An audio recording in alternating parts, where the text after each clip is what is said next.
Hi everyone, so this is going to be about question and answers time, and it's all going to be about the greenhouse, or as we say, glass house. Glass houses. Yeah. Where would you ideally put them? Can you have them at home in your garden? Yeah, I mean, obviously anywhere that's sheltered, that you've got a proper sturdy base for, which I'll go through that with you. Then obviously, yeah, you can. I wouldn't put them anywhere that's the ground's very soggy most of the time, or Overhanging trees, things like that, because you are guaranteed to have some sort of a failure. But definitely, there's quite a lot of places. And it's quite a common misconception. You don't have to put like a concrete base down or anything like that for a glass house. It's ideal for them because you get the flat base, but you don't have to, do you? No. So a lot of people with things like their own back gardens and things like that, what they'll want to do is there's many ways. Obviously, you can do it. So you can either dig the ground out, level the ground, and slightly measure the width and the length of the base of your particular greenhouse. You can then obviously dig a small lining around the ground of relatively the size that your base is, and then if your base is obviously it's got like stakes on it at four sides, you can then sink it in, tap it in until all four sides are levelled with a spirit level, and then they just build the frame and put the glass in. Others prefer to build a concrete base, which is they sort of do trenches. A bit like building a house wood, foundation. Yeah, with wood, and then they fill in between them trenches with concrete, making sure that it is as level as they can get it. They let it set, and then they take the wood away, and you've got it's like a thin wall of concrete, and that base then is to sit your greenhouse frame on top. There is another way where you can dig over the ground, you level the ground, you can get some ballast, which is a mixture of sharp sand and large stones, which is rubble, and then they'll scatter that. They'll try and get it as level as they can, and then they build a slabbed foundation. They'll try and get that as level as they can, and then they'll sit the greenhouse on top of that. The issue with slabs, if you're using slabs or gravel or anything like that, slabs and even concrete, over time, will move and crack. Yeah, so over time, you're gonna it'll take less time, I'd say, for slabs, because obviously with walking on them and so if you've got something heavy on them, slabs they're always moving, especially if it's a wet surface underneath. A concrete base, in time, it will go. It will last longer. It will last a hell of a lot longer. Then you've got to take the entire. Yeah, but if it cracks, remember that it's a solid wall, and if it cracks, it will just crumble, and then the whole. Depending on where it is, if you can chip that section out, you can repair it by just putting two pieces of wood again and filling the crack with more cement. But a lot of people sometimes, if it cracks, it will start to crumble everywhere else. Yeah. So they just like bash it all down and they redo it. So what is yours built on? I think it has been covered in like minor questions that you've done. So I didn't really do any of those approaches what I've just stated. The ground, because it was very unlevel, I'd probably needed a mini digger. Which I don't see the point if it's an allotment. So I tried to dig. I dug over the ground with a fork, and then I got a spade and I tried to level it as best as I could. And then what I did was I built the base and I just sat it on top of the soil. I whacked it into the ground with a rubber lump hammer, so that it didn't damage the metal. Mm-hmm. And when the spikes was just sort of obviously in the ground, once the whole lot was in, I then got a spirit level and I tapped it so it was level. But then on all four corners, then what I did was I dug around where the spikes was, and I got a couple of bags of post mix that people have seen us use for a recent project. Yeah.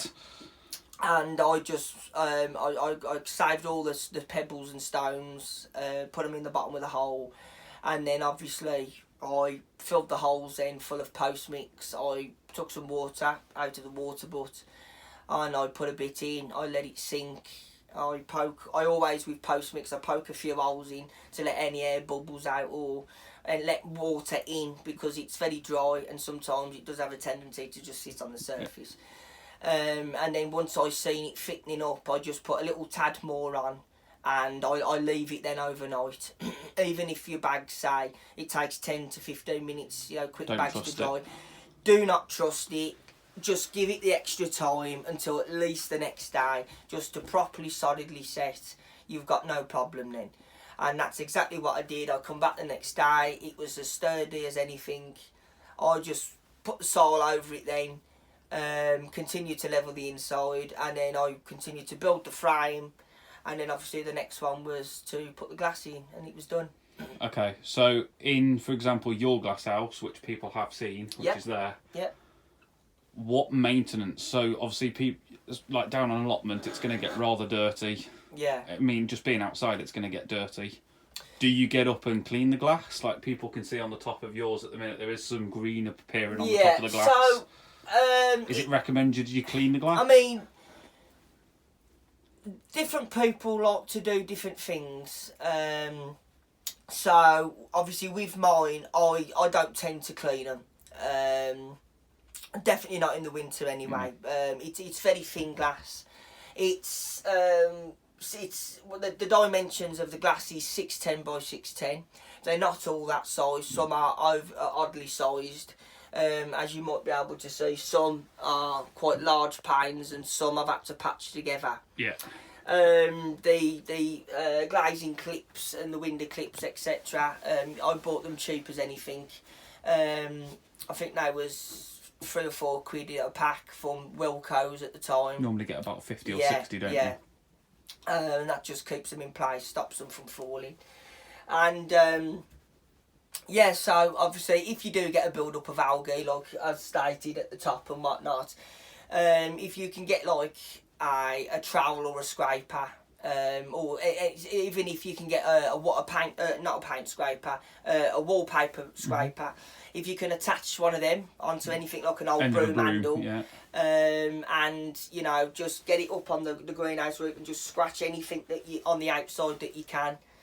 Any moss that's growing anywhere. There's loads of little hacks of little tools. In the runners, you can get little grippers which you can just put up and pick it out.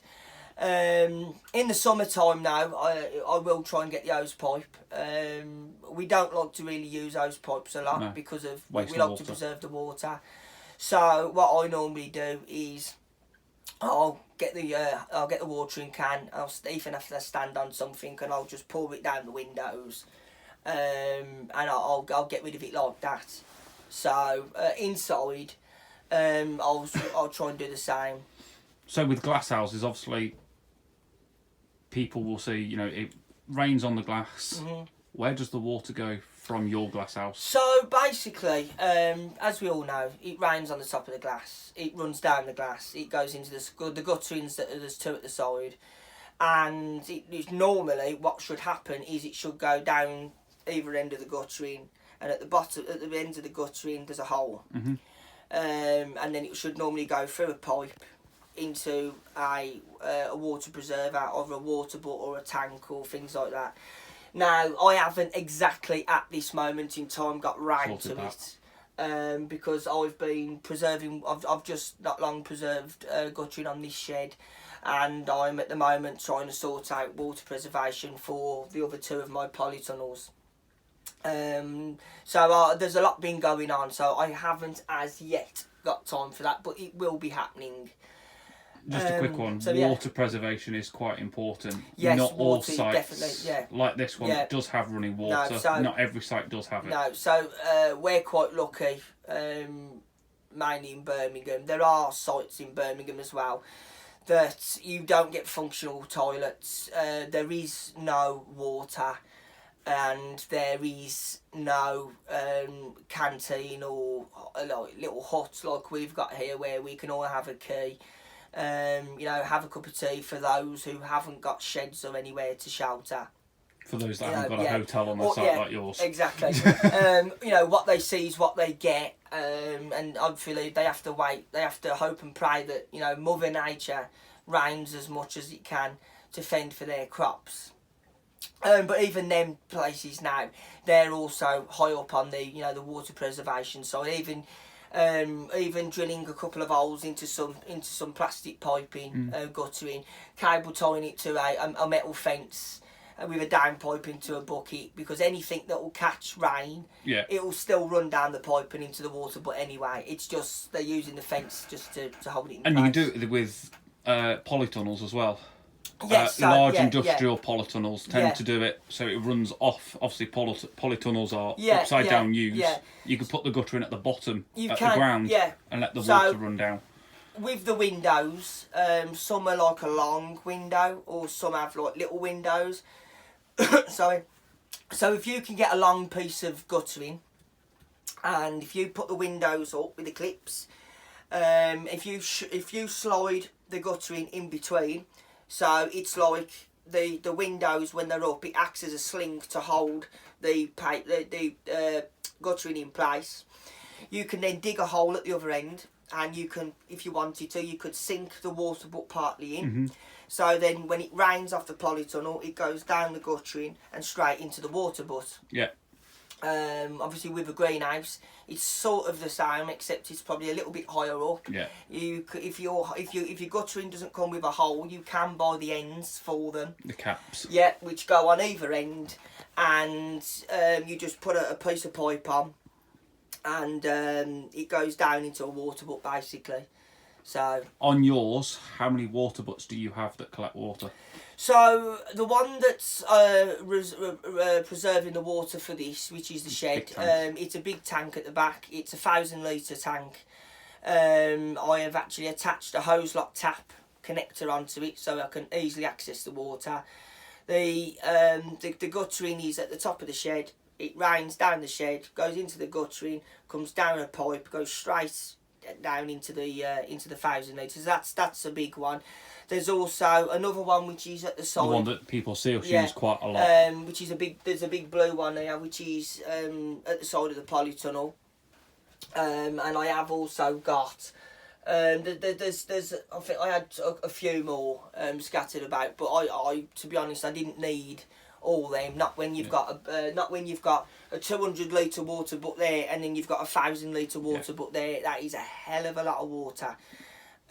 Plants don't need watering every single day. No. So. But water on allotment sites is very important, and obviously councils or plot owners, site owners are urging anyone that's running an allotment to be what's the wording? Sort of self-aware of how to preserve water, storing it, and using it wisely. Obviously, with our site at the moment, where we've got to a point now where we are hitting a crisis with the water, because obviously I am actually I'm one of the committee members for Ward End Gardeners Association. Obviously, I'm not for the other sites. I'm just like a representative committee member for this site, which is Fair on Road Allotments. And we have different meetings to discuss things going on, etc. And it's a bit of a worry at the moment because obviously, you know, with the water, so the bills, so yeah. So. Okay, so yeah, that's brilliant. Thank you, Shane, for explaining that. No problem. And do you want to? Yeah. So as I say, don't forget to like and subscribe. Any comments, link them in the description below, and I'll see you very soon.